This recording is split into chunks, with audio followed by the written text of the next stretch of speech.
Hello and welcome to the Gradual Report. It's Saturday at 9 a.m. I'm in Bangkok, Thailand, lying naked in a bed. I guess a lot has happened since last we spoke. Let me fight through the haze of painkillers here and tell you about my Thursday. It started at 1 a.m. Thursday morning in Moscow, Russia. Being a person who is continuously in search of warmer climates, at this position of our orbit around the sun, warmer climates exist in the southern hemisphere, or near the equator. So naturally, I had to leave Europe and travel to Thailand. One, because Thailand is a very inexpensive place to live. Some might say that, well, I can't really do a whole lot of, I'm just gonna show it to you real quick. I got this thing on the back of my neck. It's a series of stitches. So I'm not gonna do a whole lot of moving because it feels like I'm tearing some, don't do that. Don't do that. Okay, we'll get there, I promise. So there's some people out there that basically say one day they're gonna travel. One day I'm of a different group of type of people where I just kind of go, how much is a ticket to Thailand? $350. Why am I not in Thailand right now? So I bought a ticket and I went, because to go there, that's all you need to do. I know some people are gonna be like, I need money. No, what you need is a credit card with an undetermined spending limit. I don't know. At least that's how I got here. Oh, God, that is not financially responsible. I know. Let me explain why this is a good idea. I basically get between $200 and $300 a month from my YouTube videos. I know. I don't know what to do with all the money once I count it. Believe me, it's an impossible task to spend. There are only a few places on Earth that you can live in a certain lifestyle in which I am accustomed on $300 a month. Serbia, Croatia, and during the European winter, you got your Thailands and your Philippines like a king for $300 a month, which is my current budget. So there you go. You throw the plane tickets on a credit card and hope you can make the minimum balance payments, and you get to travel around a bit. And hopefully, this video thing turns around and you guys find me interesting again and go, fuck. But anyway, I get here, Bangkok, Thailand, 9:40 in the morning, and I'm broke. I go to this stand and I'm like, how much is it to get to this address of a place that costs almost nothing to live in? And it's really super nice. But how is this possible? Simple. It's on the other side of the moon. It is literally 20K away from anything worth looking at. Nah, it's not true. I haven't really explored it, but that's because I had to go to the hospital and have an operation done where they cut a piece of meat out of my head. Oh, let's not get too excited.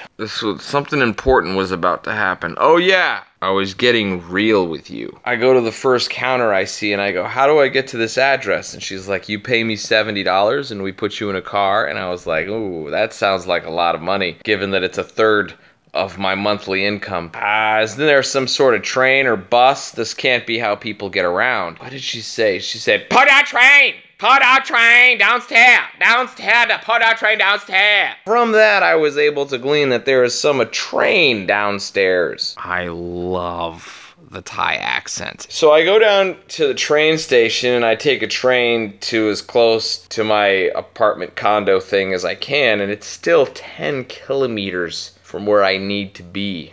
At this point, I get into a taxi and I drive the last 10 kilometers, get to the condo place. I'm super impressed with it, and then fall asleep. I wake up the next morning at 4 with a bump on the back of my head. Now the bump has been there for a while, but it's gotten bigger and now it's really starting to hurt. I'm just gonna Google bump on the back of my head. I'm sure it's nothing. Never do this. Never have a medical question and Google it. It will only put the fear of cancer in you. So I'm starting to think I better cut this thing out of my fucking head. But the airplane took away my knife. And I'm not that good at figuring out which way to move shit in mirrors. So I'm thinking I better get somebody else to cut this out of my head. How bad could a hospital be in a third world country, right? Holy shit. Holy shit. Hold your horses. We're getting there. So, yeah.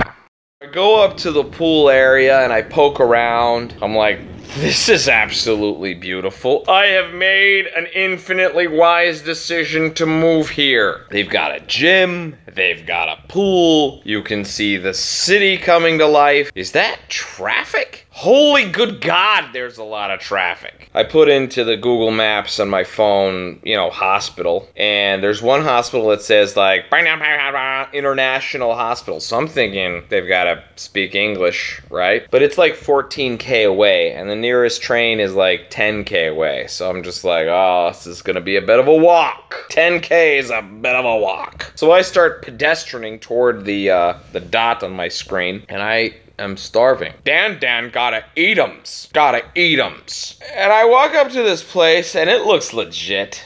Like the tenants might change hourly. I don't really know. And the conversation about what to eat isn't so much a, hey, let me take a look at your menu, because there is no menu. It's more like I point at that and I go, some of this and some of that and some of this.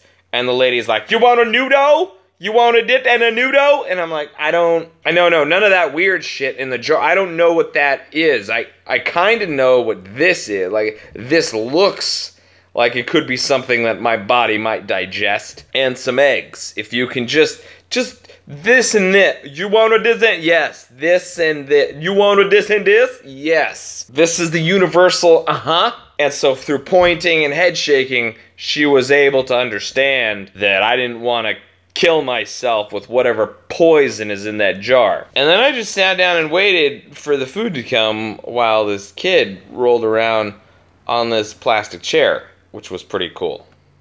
I tried to communicate with him, but there was no real... I couldn't. I didn't, I had this bump on the back of my head that was growing and throbbing and burning, and I didn't want to show it to him, so I was just kind of like, whatever. The food comes, and it's delicious. I mean, it's absolutely delicious. And here's the thing about Thai cuisine. There's 4 things on every table in Thai cuisine. There's sweet, sour, bitter, and hot. I added nothing because it was perfection. And the best part is it only cost like $2. So, making smart financial decisions. That's what I'm about. Walk out of this place, and I'm just like... not much in the way of sidewalks.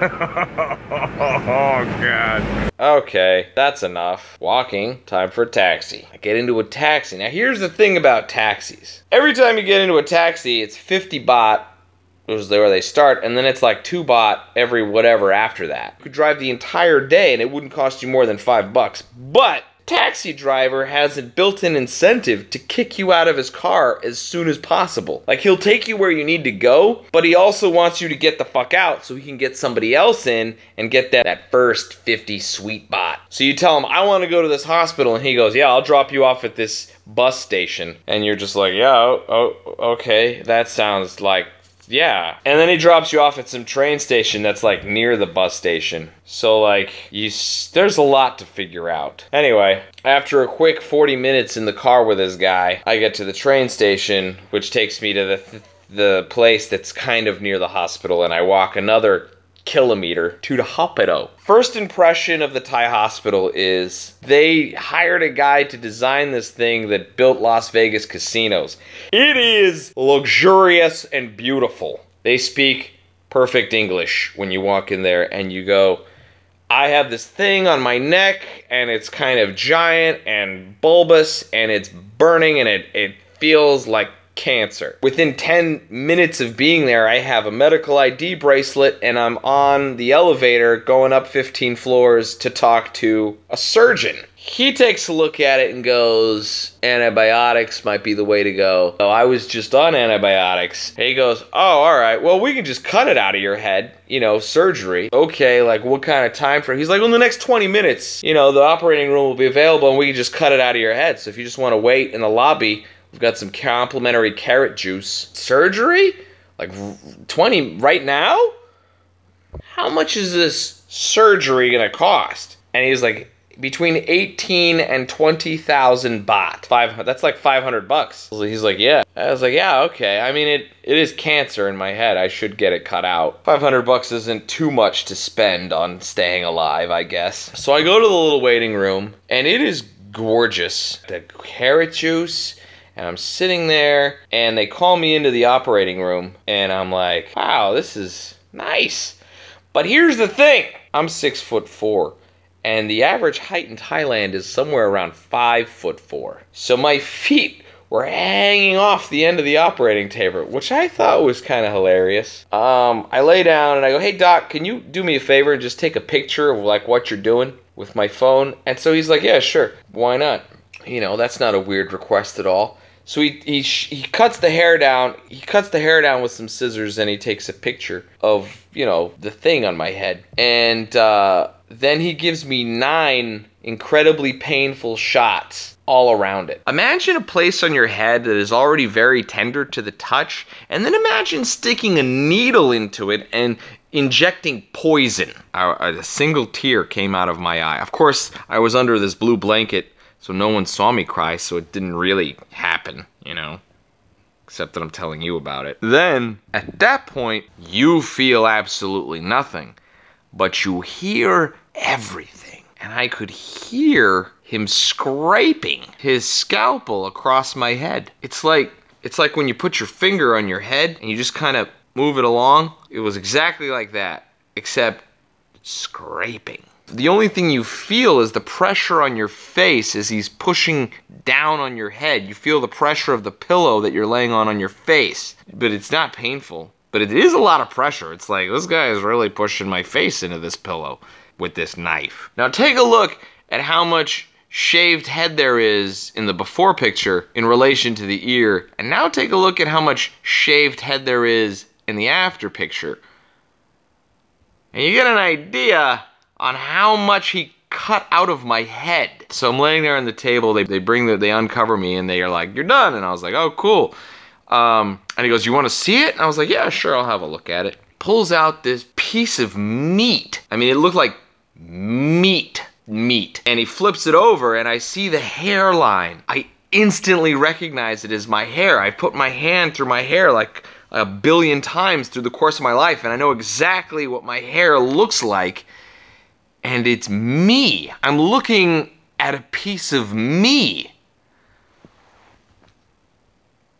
And he's like, you want to see where, look, he's like, this is where the tumor was. And he puts his finger into this hole, and I'm just like, I don't feel so good. And he's like, oh yeah, sorry. He's kind of like, that was pretty callous of me. And I was like, yeah. So the nurse is like, you should sit down. And I was like, yeah, I probably should. So then I go and I pay for it, and I go to the pharmacy, and they give me all kinds of cool painkillers and antibiotics, and they're like, take these now because it's gonna fucking hurt. And I take the painkillers. I'm not anti-drugs when they're prescribed. And I leave the hospital, and that's kind of the end. I mean, I'm gonna go back in 7 days, and he's gonna, like, you know, take the stitches out, but that was that. He told me that it was a cyst that had exploded in my head, and that's what was causing the pain and the infection, and that it wasn't cancerous, but, you know, that I did need to remove it. And I was like, okay, good. Thanks, doc. So anyway, I leave, and I walk back to the train station, and at this moment, I realize that the drugs are kicking in.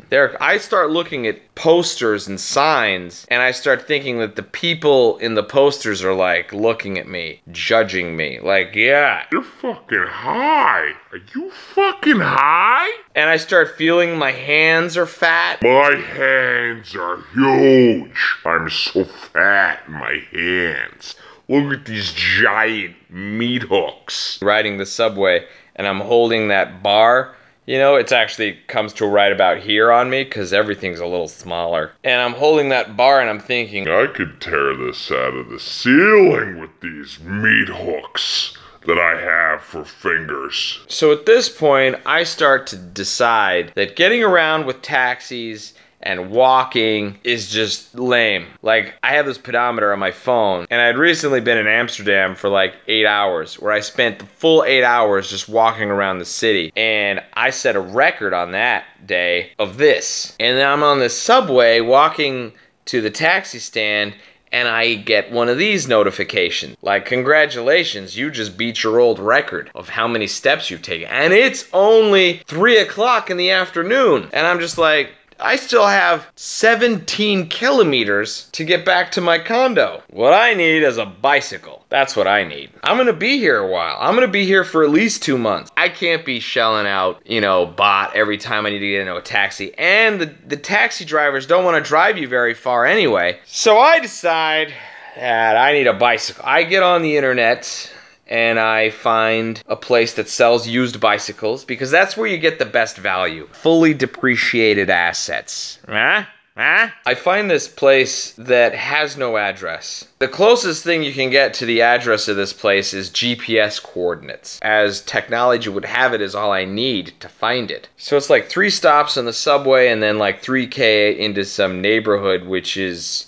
it's an experience. It's right next to this place that sells motors. Now it's either they sell motors or that's where you go to throw your motor when you're done with it. I don't know. But there's a shit ton of motors stacked up. And then right next door is like a place with a shit ton of bicycles stacked up. I meet the owner. He's a great guy. He gets all his bicycles. High quality shit from Japan. We go through a series of bikes and I decide on this little beauty. She's got shocks in the fronts. She's got shocks in the backs. She can fold in half, so maybe I'll take her with me. And her name is Jackie. She's beautiful. And she likes to get ridden. Long time, if you know what I'm saying. At this point, I've got a 14K bike ride through Bangkok traffic back to the house. Now, if you've ever wondered to yourself, I wonder what it's like to be a bike messenger in one of the craziest traffic cities of the world. I no longer have to wonder what that would be like, as I know. Sidewalks are treacherous. There's like cables hanging down, you gotta duck under, there's potholes, there's busted up sidewalk. There is a nice stretch of road though, on this canal, which I felt confident enough to take my phone out and film a little bit of it. Again, I'm on painkillers and I have no real concept. I mean, I wander through life with this crazy belief that nothing bad will ever happen to me, which is kind of where a lot of this comes from. The hubris of, I'm just gonna get a bike and just gonna ride. I don't know how I'm not dead, to be honest with you. How am I not dead already? And the answer is, the Thai people are very courteous. They see you coming and they go, this fucking idiot is gonna die if I don't move. That's really the only explanation. I mean, I've hit my brakes a few times and just had the motorcycle guy go, sure. Oh, let's not do that again. That's a horrible noise. I was in Bangkok, Thailand for less than 48 hours, and I've been through surgery, and I really started thinking about life. I've never really squandered it. I've never said to myself, oh, I wish I did that, or I wish I did this. I pretty much, when I was a kid, I was like, I want to be a comedian, you know? And my parents are like, that's a stupid idea. You should go to college. And I was like, yeah, you're right, I should go to college. And I graduated from college. I was like, I really want to be a comedian. And they were like, no, you lawyer. Lawyers make money. And I was like, yeah, you're right, I should be a lawyer. So I went to law school. And then I came out of law school and I was like, I still want to be a comedian. And they're like, be a lawyer. That's the safe bet. So I was like, okay. So I went to work for a lawyer and I was like, I can't do this. I can't do this. This isn't me. This isn't who I am. Like, I don't know who am I fucking pretending to care about these? Anyway, that's when I was like, hey parents, I'm gonna be a comedian. And they were like, get the fuck out of my house. That'll teach him. He doesn't know what it's like to be hard on the street. I feel like I know less now than I thought I knew then, if that makes any sense. So I've always kind of just lived the dream. And then YouTube was invented, but currently I'm in a race right now with making it as a comedian, doing tours and comedy shows, and running out of money on my credit cards. So it's like, which is gonna happen first? That's where I'm at. And I guess it looks exotic. Alright, so what am I getting at? What's the point here? I guess the point is, I'm on this little adventure here called life. And I share it with you guys on the internet. And in some weird fucked up way, that pays me to keep living. And it's a struggle for sure, but I enjoy it. I enjoy it a shit ton more than going to a law firm every day. I don't know. I don't know what any of it means, man. I ain't got a fucking clue. I'm just doing the best I can, I guess. And if you guys get entertained by that and, you know, want to see me continue fuck up my life, according to some people, mom, and or live the dream, according to other people, myself, here it is. Here it is. The gradual report is gonna be. It's gonna be that. So tune back in, you know, and tell your friends that this shit's happening. And I'm gonna start doing twice a week. And if you don't see me post, it's because I don't have internet or I'm dead. And then if I come to your town, cause I'm coming to your town, next stop Australia, come see the show. Cause it's fucking hilarious. It is fucking hilarious. Alright kids, time to get back to your lives. Thank you for being a part of mine. Mwah. I really thought I was gonna die. I mean, why else would you let someone cut something out of your head?